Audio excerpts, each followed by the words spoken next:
সবাইকে স্বাগত জানাচ্ছি। আমার পাশের স্ক্রিনে যাকে দেখতে পাচ্ছেন, উনাকে যারা সংগঠক পুরোনো দিনের মানুষ আছেন সবাই চেনেন। নতুন যারা চেনেন না তাদের বলি, উনার নাম হচ্ছে কামরুন্নাহার রানা। বাংলাদেশের নারী ফুটবল নিয়ে আমরা এখন কত প্রশংসা করছি, সাফল্য যে পর্যায়ে আজকে নেপালকেও হারালো, জাতীয় দল ভালো করছে। তো এই যে এই পর্যায়ে যখন এসেছে, এখন তো অনেকে অনেকভাবে দাবি করছে যে অমুক মাস্টার মাইন্ড, অমুক এই করলো, আমি সেই করলাম। কিন্তু এর পেছনের গল্পটা, এই মেয়েদের ফুটবল যেভাবে যাত্রা শুরু করেছিল, যাদের হাত দিয়ে, যার হাত দিয়ে, উনি হচ্ছে সেই কামরুন্নাহার ডানা। আমরা এখন তার সাথে একটু কথা বলবো নারী ফুটবলের সেই শুরুর সময়টা কিভাবে শুরু করেছিলেন। ডানাপা, আপনাকে প্রথমে আমি আমার পক্ষ থেকে কি বলবো যে শ্রদ্ধা, ভালোবাসা, সালাম সবই জানাচ্ছি যে আপনি সময় দিয়েছেন। একটু যদি বলেন যে প্রথমে একটু জানতে চাই, আজ নেপালকে হারালো বাংলাদেশ, প্রথমবারের মতো এশিয়ান কাপে কোয়ালিফাই করেছে, এই যে মেয়েদের ফুটবল এগিয়ে যাচ্ছে, এই ব্যাপারটা আপনার কেমন লাগে? ধন্যবাদ সাদাত, আমাকে এই অনুষ্ঠানে কথা বলার সুযোগ দেওয়ার জন্য। যে কথাগুলো আমি বিভিন্ন সময় বলতে চেয়েছি, কিন্তু কেউ শুনেছে কিন্তু লিখতে ভয় পেয়েছে, প্রচার করতে ভয় পেয়েছে। কেন পেয়েছে সেটা সবাই জানে। তো নারী ফুটবলের যে আমি একটা অংশীদার হতে পেরেছিলাম আমার হাত ধরে, বা আমাদের হাত ধরে ওই সময় যারা আমরা কাজ করেছি 2003-এ, তারা সবাই কিন্তু আমরা গৌরবান্বিত। কারণ আজকে যে পর্যায়ে এসছে এটার পিছনের গল্প অনেক আছে।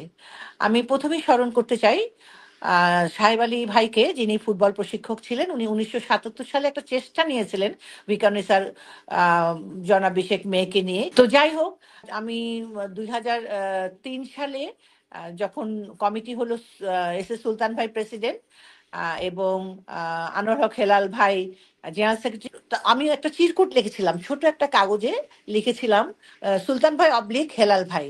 আমি ওই সময় 2003 সালে বাংলাদেশ মহিলা ক্রীড়া সংস্থার জেনারেল সেক্রেটারি হলাম। তার আগে আমি অর্গানাইজিং সেক্রেটারি ছিলাম, মেম্বার ছিলাম। সুলতান ভাই হেলাল ভাইকে লিখলাম যে আপনারা মহিলা ফুটবলটা শুরু করেন বাংলাদেশ মহিলা ক্রীড়া সংস্থা থেকে, আমরা সাংগঠনিক সমস্ত কাজ করব। যেহেতু আমি জেনারেল সেক্রেটারি, আমার 100% এবং আমার পরিষদের 100% সাপোর্ট পাবেন। তো ফিনান্সিয়াল সাপোর্টটা তো আমাদের তখন ওরকম ছিল না। আমরা ওইটা যদি ফুটবল ফেডারেশনের মাধ্যমে না হলে তো আমরা ফিফা এফসিরও সহযোগিতাটা পাবো না। আপনারা এটা শুরু করতে পারেন, আমাদের সমস্ত সহযোগিতা থাকবে। এবং ওনারা ওই মিটিং এ ডিসাইড করেছেন যে হ্যাঁ, বাংলাদেশের মহিলা ফুটবলটা তারা আগ্রহী চালু করতে। এবং সাথে সাথে ওনারা তৎকালীন ভাইস চেয়ারম্যান সিরাজুল ইসলাম বাচ্চু ভাই, আমার পরম শ্রদ্ধেয়, উনি পরলোক গমন করেছেন, বাচ্চু ভাইকে চেয়ারম্যান এবং আমাকে সেক্রেটারি করে একটা 15 সদস্যের মহিলা ফুটবল কমিটি গঠন করা হলো 2003 সালে। মানে এবং এটা আমরা আমি একটু প্রথমে আপনাকে ভয় থামাই, পাচ্ছি। এটা হচ্ছে আপনার ওই চিরকুটটা যেটা সুলতান ভাই এবং হেলাল ভাইকে লিখলেন, তার প্রেক্ষিতে কমিটি গঠন হলো প্রথম। তার আগে তো কোনো কমিটি ছিল না। না, তার আগে তো মানে ফুটবল ফেডারেশনের মাধ্যমে কোনো মানে কার্যক্রম মহিলা ফুটবলের শুরু হয়নি। তো তখন আমরা তার আগে 2001 সালে পশ্চিমবঙ্গ একটা টিম এসেছিল। ওদের উদ্দেশ্যই ছিল যে বাংলাদেশের মেয়েরাও যেন ফুটবলে আগ্রহী হয়। তখন তো আমাদের ফুটবল টিমই নাই, মানে প্রশিক্ষণের কোনো ব্যবস্থা আমরা শুরু করতে পারি নাই বা ফেডারেশন করতে পারিনি। তখন ওদের টিমের কিছু প্লেয়ার নিয়ে মিরপুরে একটা এক্সিবিশন ম্যাচ করা হয়েছিল আমাদের দেশের 5 জন, যেখানে মিরুয়েল গোমেজ, ও বিভিন্ন ডিসিপ্লিনে খেলেছে, অ্যাথলেটিক্স খেলেছে, কাবাডি খেলেছে, ভলিবল খেলেছে, যারা বিভিন্ন ডিসিপ্লিনের প্লেয়ার, তাদেরকে নিয়ে। তারা কিন্তু 5 মেম্বার্স। এবং আমাদের ডালিয়া আক্তার, যে পরবর্তীতে বাংলাদেশ ক্যাপ্টেন টিমের ছিলেন। অধিনায়ক ছিল, হ্যাঁ ডালিয়াও ছিল। এরকম 5 জন মেয়ে। এবং পশ্চিমবঙ্গ টিমের সাইড লাইনে বসে থাকে বাংলাদেশ মানে বাফুফে একাদশ তৈরি করা হয়েছিল। এটা তখন দায়িত্বে ছিলেন যারা সাংগঠনিকভাবে কাজ করেছেন, হাসানুজ্জামান বাবলু খান, বাবলু ভাইও ছিলেন ফেডারেশন থেকে, বাদল রায় পিছন থেকে অনেক কাজ করেছে ওই সময়টা। কিন্তু এটা প্রাতিষ্ঠানিক রূপটা পায়নি যে ফেডারেশনের মাধ্যমে একটা কার্যক্রম শুরু করা। হ্যাঁ, তো সেটা কিন্তু 2003 সাল থেকে শুরু হলো। এবং প্রথম আমরা ট্রেনিং প্রোগ্রাম করলাম বাংলাদেশ মহিলা ক্রীড়া কমপ্লেক্সের ভেতরে। সেখানে মানে ওইভাবে জানান দিয়ে কিন্তু না, মোটামুটি বলা একটু যায় খানিকটা যে গোপনেই। উম, একটু, হ্যাঁ, একটু ঢাক রেখে যে দেখি আমরা মানে এফেক্টটা কিরকম আসে। তো সেখানে প্রথম অবস্থায় তো প্রচুর মেয়ে এসেছিল। সেখানে তখন প্রথম অবস্থায় মরহুম কাজী সাত্তার ভাই, এক্স ফুটবলার, উনি দায়িত্ব পালন করেছিলেন প্রশিক্ষকের। এবং পরবর্তীতে চান ভাই, উনিও দায়িত্ব পালন করেছে। এবং তারপরে ফুটবলের কাজ করেছেন হলো বড় ইউসুফ, যাকে আমরা বলি ইউসুফ ভাই। আমরা প্রায় 70-80 জনের থেকে 40 জন থেকে শুরু করলাম ট্রেনিংটা। এবং আনসার ভিডিপি যেহেতু একটা বড় রোল প্লে করেছে আমাদের স্পোর্টসে 90 দশকের পর থেকে বিভিন্ন ডিসিপ্লিনে, আলম ভাই ওনাকে বললাম যে আপনারা আপনাদের তো সুবিধা আছে, মেয়েদেরকে চাকরি দিতে পারেন, আপনারা মহিলা ফুটবলটা আমাদের সাথে সহযোগিতা করেন। ওনারা আলম ভাই নিজেও যেতেন ওনার স্পোর্টস সেকশনের লোকজনকে নিয়ে বান্দরবন, খাগড়াছড়ি, রাঙ্গামাটি এইসব জায়গায়, যেহেতু পাহাড়ি মেয়েরা একটু হার্ডই হয়, তাদের কাজ ওই সমাজে তো মেয়েরাই বেশি কাজ করে, ওদেরকে তখন চাকরি দেওয়া শুরু করলো আনসারে অন্যান্য ডিসিপ্লিনের সাথে ফুটবলে।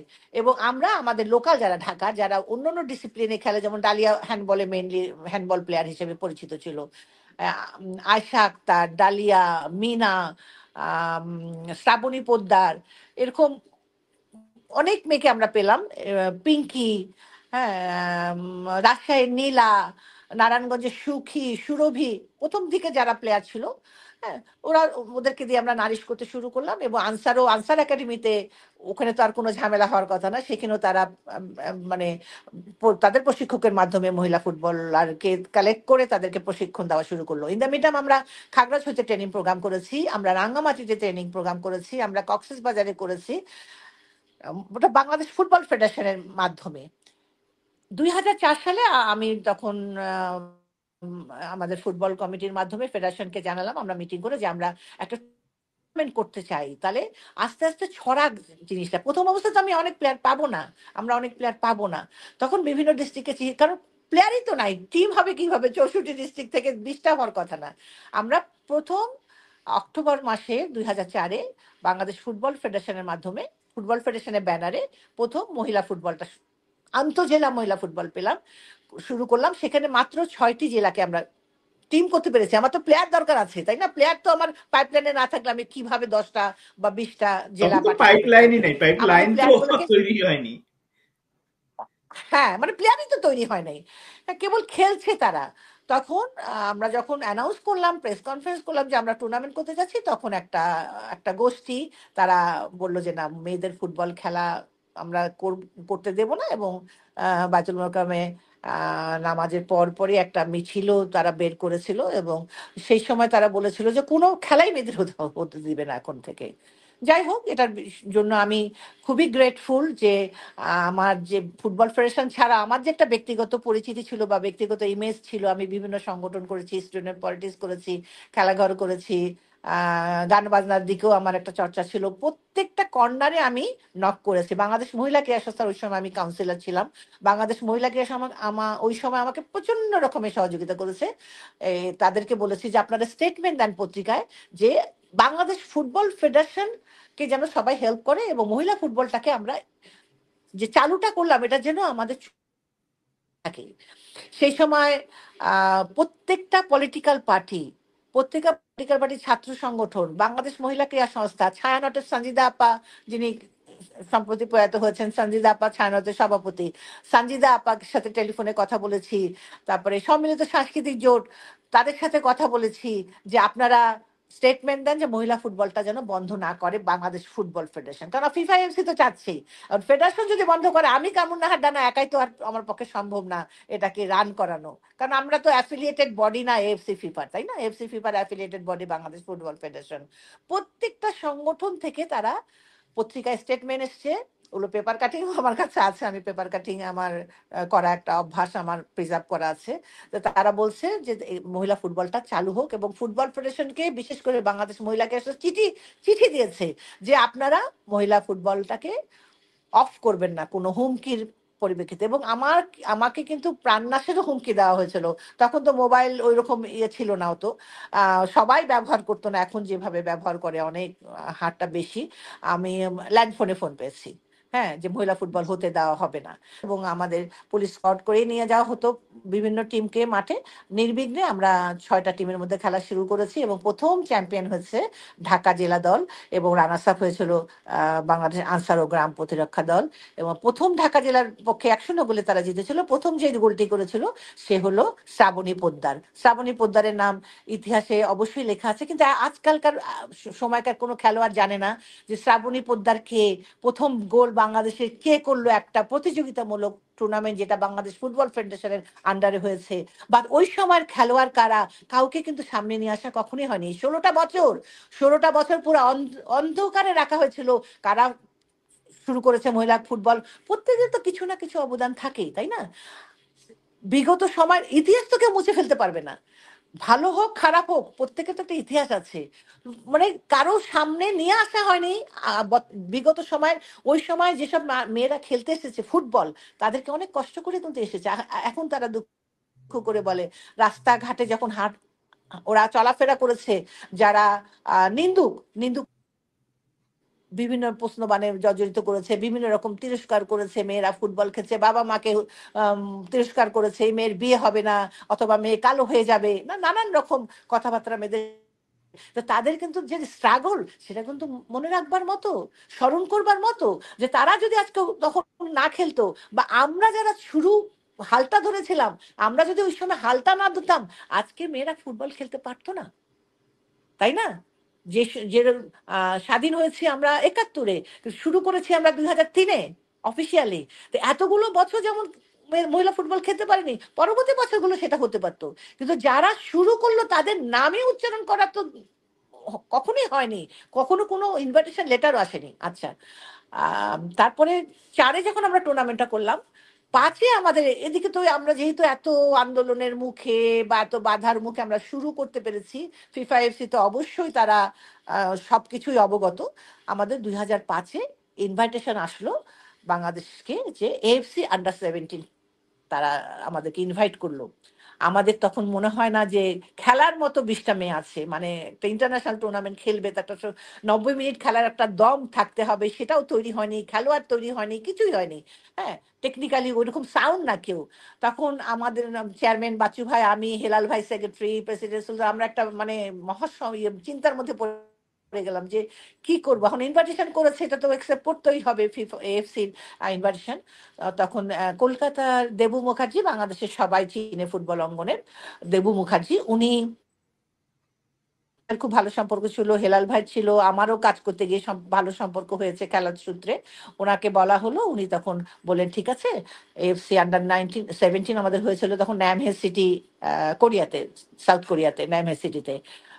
তখন আমরা ঠিক করলাম যে আমরা যদি কলকাতাতে এক্সিবিশন ম্যাচ খেলতে পারি, আমাদের মেয়েরা ওই তাদের প্রাথমিক যে ভয় ভীতি একটা, সেটা হয়তো কিছুটা হলে দূর করতে পারবে। 4টা জায়গায় ও খেলার ব্যবস্থা করা হয়েছিল। একটা এটা হলো কলকাতায় কলকাতাতে গিয়ে? দমদম, একটা হলো কলকাতাতে দমদমে, একটা হলো কল্যাণিয়া, আর একটা আরো ওরকম 2টা জায়গায় খেলার ব্যবস্থা করা হয়েছিল। সেখান থেকে আমাদের মেয়েরা খেললো এবং খুবই প্রশংসা পেয়েছে। তো সেখান থেকে মেয়েরা একটু সাহস সঞ্চয় করলো। ঠিক 1 সপ্তাহ পরে আমাদের কোরিয়াতে যাত্রা করতে হয়েছে, ওখানে খেলেছি আমরা। আমাদের গ্রুপে আমরা 4টা টিম ছিল, জাপান, গুয়াম, হংকং, বাংলাদেশ। তো প্রথম খেলা জাপানের সাথে, জাপান তখন তো পরাশক্তি, জাপানের সাথে? তারা চ্যাম্পিয়ন হয় এশিয়ান। জাপানের সাথে গুনে গুনে 26 গোল খেয়েছি। জাপান 26, আমরা 0, প্রায় 2 মিনিট পর পর গোল, আর কি এরকম অবস্থা। মানে এবং সেইটা বাংলাদেশ আমাদের তাহলে প্রথম ম্যাচটা খেললো আন্ডার 17-এ জাপানের সাথে, যে ম্যাচে 26-0 জাপানের গোলে সাথে বাংলাদেশ হারলো। 26-0 গোলে, শূন্য শূন্য 26 গোলে আমরা হারলাম। কিন্তু তারপরেও এএফসি, ফিফা যারা ওখানে কর্মকর্তা ছিলেন, যারা ফিফা থেকে গেস্ট হয়ে আসেন, বা এএফসি যারা কর্মকর্তা, তারা সবাই আমাদেরকে বলছে যে তোমাদের মেয়েরা এই 1 বছরে, আমরা তো বলেছি 1 বছরের মধ্যে 2 মাসে আমাদের প্র্যাকটিস হয়নি, 1 বছরে যা করেছে অনেক ভালো। হ্যাঁ, তো সেইখানে আমরা পরবর্তী খেলা গুয়ামের সাথে হেরেছি 2-1, হংকং এর সাথে 1-0। ওটা আমি বলবো আমাদের মানে ম্যাচ টেম্পারমেন্টের যে অভাব ছিল সেটার জন্য। তারা খুব একটা আহামরি টিম ছিল না, হংকং এর সাথে আমরা জিতে জিতে হেরেছি 1-0 আর 2-1। এই আমাদের প্রথম আন্তর্জাতিক খেলা, এটা হলো 2005-এর কথা বলছি। 2006-এ এসে আবার আন্ডার 19 আমরা কোয়ালিফাইং রাউন্ড দিল্লিতে হলো, সেখানে আমরা দাওয়াত পেলাম আন্ডার 19-এ। তখন মোটামুটি একটু খেলাধুলা, মেয়েরা আসছে যে না যাওয়া যায় ফুটবল খেললে। আমি এখন বলতে আমার আপত্তি নেই, ওই সময় ফুটবল ফেডারেশনে একটু ভালো ছিল না, বাইরে একটা আন্দোলন চলছিল। তারপরে ওইরকম ভাবে আমরা কিন্তু সাপোর্টও পাইনি। যখন প্রথম আন্তজেলা টুর্নামেন্ট আমরা করতে যাই, আমি একটা বড় একটা প্রতিষ্ঠান, তারা ক্রিকেটকে কোটি কোটি টাকা স্পন্সর করছে। আমি এবং তৎকালীন সেক্রেটারি, জেনারেল সেক্রেটারি হেলাল ভাই, আমরা এইবারে চিঠি নিয়ে গেলাম, স্পন্সর চিঠি, আমাদেরকে স্পন্সর করা হোক, কারণ ফুটবল ফেডারেশনে সম্ভব ছিল না ওই সময় ওরকম ভাবে সাপোর্ট দেওয়া ফিনান্সিয়ালি, তখন ছেলেদের খেলায় অনেক কিছু হচ্ছিল না। তো ওই মুহূর্তে তারা আমাদেরকে জানালেন, আমরা অ্যাপ্রিসিয়েট করি আপনাদের উদ্যোগকে, কিন্তু এখন যদি আপনাদেরকে স্পন্সর করি আমাদের অফিস ভাঙচুর হতে পারে। এই জায়গা থেকে আমরা শুরু করেছি যে একটা স্পন্সর এখন যেমন ঝাঁপিয়ে আছে সব, না সাকসেস দেখে কিন্তু ঝাঁপিয়ে পড়ছে। যখন মানুষের, এটা মানুষের সহজাত প্রবৃত্তি, যখন কোনো একটু ভালো কিছু হয় তাকে কিন্তু সবাই হেল্প করতে এগিয়ে আসে, কিন্তু শুরুর দিকে কিন্তু তাকে কেউ ওইভাবে সাপোর্ট দেয় না।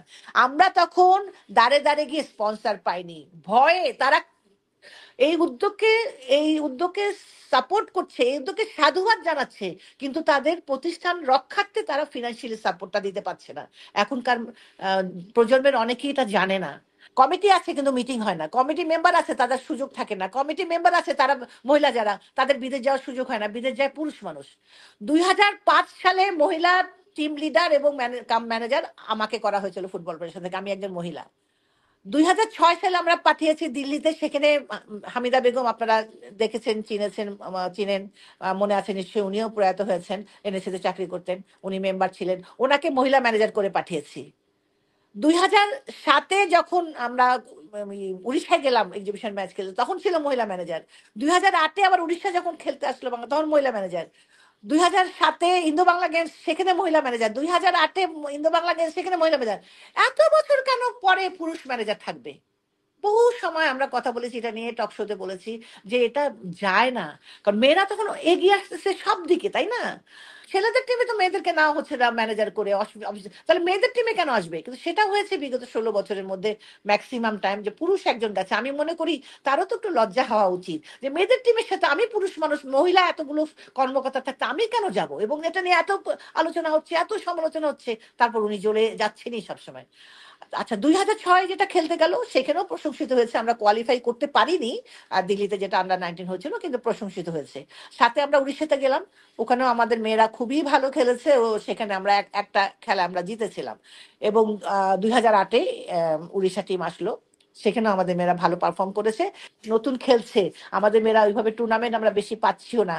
আমাদের মেয়েদেরকে এনকারেজ করার জন্য ইন্দো বাংলাদেশ তো একটা মৈত্রীর খেলা হয়েছে তখন, সাদা খুব ভালো মতো জানো, আমাদের দুই বেঙ্গল এবং বাংলাদেশের মধ্যে একটা মৈত্রীর বন্ধন হিসাবে খেলাটাকে চালু করা হয়েছিল। 8-এর পরে এটা সেইভাবে আগায় নেই। তো তখন আমি প্রপোজ করলাম যে মহিলা ফুটবলটা ইনক্লুড করেন, আপনাদের তো অনেকগুলো ডিসিপ্লিন আছে, ফুটবল আছে, পুরুষ ফুটবল আছে, তো মহিলা ফুটবলটা যদি ইনক্লুশন হয়, আমাদের মেয়েরা একটা বাড়তি খেলা পাবে।